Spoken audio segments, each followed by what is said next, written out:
আসসালামু আলাইকুম রহমতুল্লাহি ওবারাকাতু। পৃথিবীতে যত বিপ্লব বলেন, গণ অভ্যুত্থান বলেন, স্বাধীনতা যুদ্ধ বলেন, আন্দোলন সংগ্রাম বলেন, এইসব ঘটনাগুলোতে কারা অংশগ্রহণ করে? যাদের আবেগ কম তারা কিন্তু এই জাতীয় আন্দোলন সংগ্রামে অংশগ্রহণ করতে পারে না। যেমন 1971 সালে যারা মহান মুক্তিযুদ্ধে অংশগ্রহণ করেছিল, তাদের যদি দেশের প্রতি ভালোবাসা না থাকতো এবং দেশের প্রতি তাদের যদি আবেগ না থাকতো, তারা কিন্তু সেখানে অংশগ্রহণ করতে পারতো না। যদিও মুক্তিযুদ্ধে কতজন শহীদ হয়েছে এটা নিয়ে বিতর্ক রয়েছে, 30 লক্ষ নাকি 3 লক্ষ। যদি সেটার সংখ্যা 3 লক্ষ হয়, তারপরেও এটা বিশাল বড় একটা অংশ। 3 লক্ষ মানুষ যদি একটা দেশের জন্য জীবন দেয়, এটা কিন্তু বিশাল বড় একটা সংখ্যা। কিন্তু প্রকৃতপক্ষে মুক্তিযোদ্ধা যারা, এদের সংখ্যা কিন্তু খুব বেশি ছিল না। মানে সরাসরি মুক্তিযুদ্ধে যারা অংশগ্রহণ করেছে তাদের সংখ্যা খুব বেশি ছিল না। বলতে পারেন সেই লোকগুলো প্রকৃতপক্ষে দেশের জন্য সবচাইতে বেশি আবেগপ্রবণ ছিল। এখন এই মুক্তিযোদ্ধাদেরকে যে সহযোগিতা করেছে, এদের সংখ্যা কিন্তু অনেক বড় ছিল। এমনকি নৈতিকভাবে এই মুক্তিযোদ্ধাদেরকে সমর্থন করেছে এর সংখ্যা বাংলাদেশে ম্যাক্সিমাম মানুষই ছিল। মানে এই মুক্তিযোদ্ধাদেরকে খাওয়ানো, তাদেরকে সার্বিক সহযোগিতা করা, এবং সেই সময় মুক্তিযোদ্ধাদের জন্য গ্রামের মানুষ তাদের খাদ্য ভাণ্ডার উন্মুক্ত করে দিয়েছিল। মানে তাদের প্রতি তাদের সেই ভালোবাসা থেকে সেই সময় বেশিরভাগ ক্ষেত্রে এই পাকিস্তানি আর্মিরা যাদেরকে হত্যা করেছিল, বেছে বেছে কিন্তু হিন্দু সম্প্রদায়ের নাম শুনলেই তাদেরকে হত্যা করেছিল।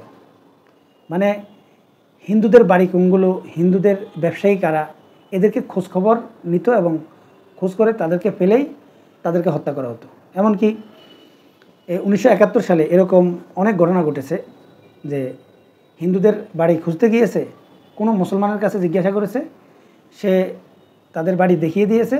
সেখানে গিয়ে যদি দেখে যে ওই বাড়িতে কোনো মুসলমান আছে এবং সেটা মুসলিম বাড়ি, মানে এই হিন্দুদের বাড়িতে তখন মুসলমানরা অবস্থান করছিল, পাকিস্তানি আর্মিরা সেখানে গিয়ে দেখেছে যে আসলে তাদেরকে যে তথ্যটা দেওয়া হয়েছে এটা মিথ্যা তথ্য। এটা যখন তারা মনে করেছে, যে ব্যক্তি তথ্য দিয়েছে যাচাই বাছাই না করে তাকেও হত্যা করেছে। এরকম অনেক ঘটনা রয়েছে যেটা আমার দাদার কাছ থেকে শোনা। আমি আপনাদেরকে পূর্বেও বলেছি যে আমি একজন মুক্তিযোদ্ধার নাতি, এবং যারা হাতিয়াতে বসবাস করেন, মানে নোয়াখালী 6 আসন হাতিয়াতে যারা থাকেন বা বসবাস করেন, ওই অঞ্চলের মানুষদেরকে যদি আমাদের বাড়ির নামটা বলি, এক বাক্যে সবাই চিনবে। আমাদের হাতিয়াতে যে বাড়িটা, সেটা নলসিরা ফরাজি গ্রাম, মোহাম্মদ আলী ভূঁইয়া বাড়ি। এটা 2013 সালের দিকে ওই বাড়িটা নদীতে ভেঙে যায়। এখন কিন্তু সেই বাড়িটা কিন্তু নেই। মানে এই বাড়ির নামটা যে কাউকে জিজ্ঞাসা করলেই তারা চিনতে পারবে। এবং সেই বাড়ির লুৎফুর রহমানের নাতি কিন্তু আমি। মানে যুদ্ধ চলাকালীন সময় আমাদের বাড়িতে হিন্দুরা থাকতো। মানে আমাদের বাড়িটা অনেক সুন্দর একটা বাড়ি ছিল এবং অনেক বড় বাড়ি ছিল। আমাদের যে বাড়ির যে বাগান ছিল, সেই বাগানে এত পরিমাণ হিন্দুরা ছিল তাদের পরিবার সহ, যে ওই বাগানে পায়খানার স্তূপ হয়ে গিয়েছিল। মানে কি পরিমাণ হিন্দুদেরকে আমাদের বাড়িতে আশ্রয় দেওয়া হয়েছিল কয়েকটা কারণে। যেমন আমাদের বাড়ির পাশে আওয়ামী লীগের এমপি ওয়ালিউল্লাহর বাড়িও ছিল, খুব পাশাপাশি বাড়ি। তিনিও মুক্তিযোদ্ধা ছিলেন এবং তিনি যেহেতু আওয়ামী লীগের নেতা ছিলেন, তার নামটা কিন্তু এই পাকিস্তানিদের কাছে খুব পরিচিত ছিল।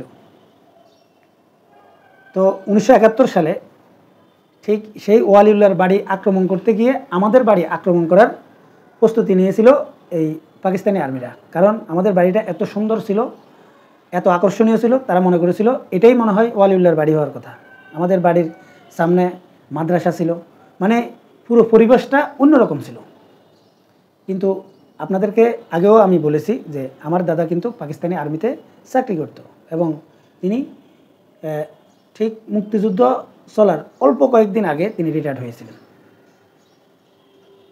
আর এই অল্প কয়েকদিন আগে রিটায়ার্ড হওয়ার কারণে পাকিস্তানি আর্মিদের কাছে তিনি অবশ্যই পরিচিত ছিলেন। আর যেহেতু আমাদের বাড়িতে হিন্দুদেরকে জায়গা দেওয়া হয়েছিল বা হিন্দু সম্প্রদায়ের লোকদেরকে জায়গা দেওয়া হয়েছিল, আর পাকিস্তানি আর্মিরা হিন্দুদেরকে পেলেই তাদেরকে হত্যা করত, তাই আমার দাদা সবসময় বাড়ির সামনে বসে থাকত যাতে কোনো আর্মি আমাদের বাড়িটা তল্লাশি না করে।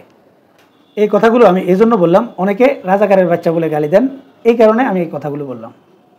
তো মূল কথা যেটা, সেটা হচ্ছে একমাত্র যাদের আবেগ রয়েছে, অতি আবেগ থাকে, তারাই কিন্তু এই বিপ্লবে অংশগ্রহণ করতে পারে, মানে মৃত্যুর মুখোমুখি হতে পারে। যেমন আবু সাইদকে যেভাবে গুলি করা হয়েছিল, সেই ভিডিওটা অবশ্যই আপনারা দেখেছেন যে সে কীভাবে বুকটা ফেটে দিয়েছিল, তাই আমাকে গুলি কর। মানে কতটা আবেগ থাকলে সে এভাবে পুলিশের গুলির সামনে দাঁড়াতে পারে এবং নিশ্চিত মৃত্যুর মুখোমুখি দাঁড়াতে পারে যে তোরা গুলি কর। একটু চিন্তা করেন কতটা আবেগী এবং কতটা আবেগের সাথে তারা এই জুলাই আন্দোলনে অংশগ্রহণ করেছিল। এমনকি এই যে জুলাই আন্দোলনে যারা অংশগ্রহণ করেছে, পুলিশ গুলি করতেছে, বহু লোক মারা যাচ্ছে, এই খবর পুরো বাংলাদেশে ছড়িয়ে যাচ্ছে, কিন্তু তারপরেও সে আন্দোলন থামানো যাচ্ছে না। এমনকি সেই সময় আপনারা শুনেছেন যে স্বরাষ্ট্রমন্ত্রীকে একজন পুলিশ বলতেছে, যাকে গুলি করা হয়, যে মরে শুধু সে যায় আর বাকিরা কিন্তু সেখানে থেকে যায়। এটাই হচ্ছে ভয়ের কারণ। মানে তারা মৃত্যুকে আলিঙ্গন করে এই আন্দোলনে শরিক হয়েছে। অতএব এদের আবেগটাকে যদি আপনি খুব খাটো করে দেখেন তাহলে আপনারা ভুল করবেন। মানে এই লোকগুলো সত্যি অনেক আবেগপ্রবণ ছিল এবং আবেগের কারণে কিন্তু তারা এই জাতীয় আন্দোলনে অংশগ্রহণ করতে পেরেছে। আর এই আবেগের কারণে আওয়ামী লীগের মতো এরকম সাজানো গোছানো পরিকল্পনা মাফিক এরকম একটা সরকারকে পতন ঘটিয়ে দিয়েছে। এই আবেগপ্রবণ লোকগুলোর যে আবেগ ছিল, যে স্বপ্ন ছিল, এই স্বপ্নের মূল্যায়নটা কি 5 আগস্টের পর কেউ করতে পেরেছে বা করেছে? বাংলাদেশের ম্যাক্সিমাম মানুষের স্বপ্ন ছিল যে আমরা আর বিগত হিস্ট্রিতে যাব না, বিগত কালচারে যাব না, এবং আর কোনো সময় যাতে এরকম কোনো ঘটনার সম্মুখীন যাতে না হতে হয়। 1971 সালে যেসব মুক্তিযোদ্ধারা যেই স্বপ্ন নিয়ে বাংলাদেশের স্বাধীনতা যুদ্ধে অংশগ্রহণ করেছিল, তাদের স্বপ্ন কিন্তু সত্যিকার অর্থে পূরণ হয়নি, তাদের স্বপ্নের কাছাকাছিও পূরণ হয়নি। মানে তারা যেই বাংলাদেশের জন্য লড়াই করেছিল সেই বাংলাদেশ প্রতিষ্ঠিত হয়নি।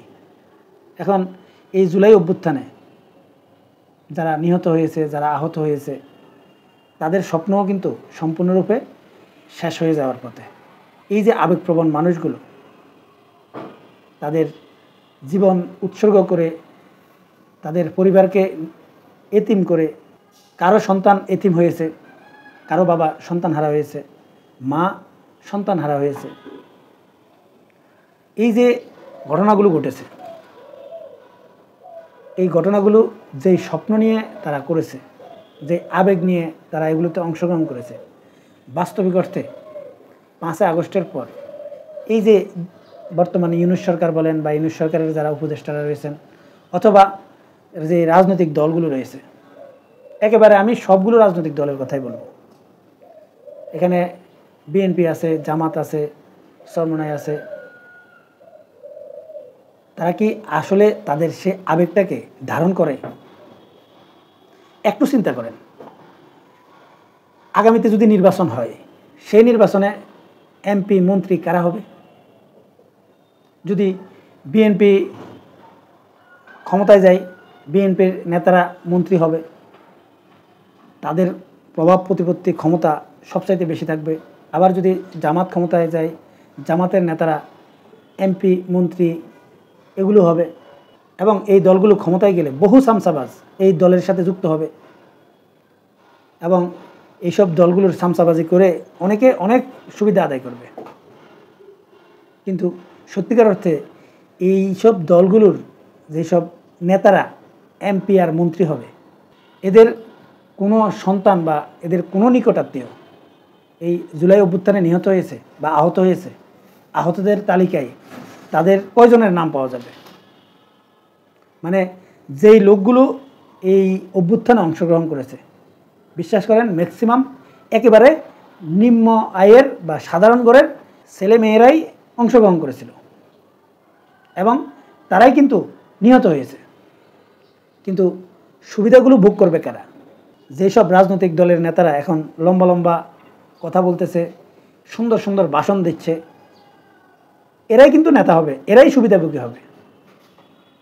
কিন্তু ওদের কথা বেমালুম সবাই বলে যাবে। আমি পঙ্গু হাসপাতালে গিয়েছিলাম।